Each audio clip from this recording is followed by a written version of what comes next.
Isang magandang araw po mga kagulay. Bisitahin po natin yung iba nating tanim na halos nauna. Ito dito siya sa ano. Pero ito dahil wala ang sustansya yung lupa dito, hinukay ko po ito dito sa ano. Nilagyan ko siya ng organic o yung galing sa mga patay na kahoy. Pinaililimon ko rito, hindi ko lang na i-video. Para ako gumanda-ganda rin siya. Halos naubos na nga yung nakuha ko doon. Kaya yung iba rito halos konti na nalagay, sa ibabaw na lang. Pero malaki-laki na siya. Yan po yung iba kong tanim. Marami pa po yan nandoon sa bandang likuran. Kung mga kulay.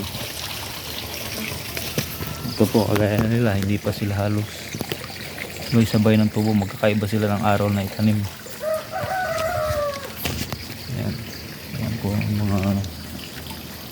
Yan po mga iba pang kagulayan dito, mga kagulay, sili.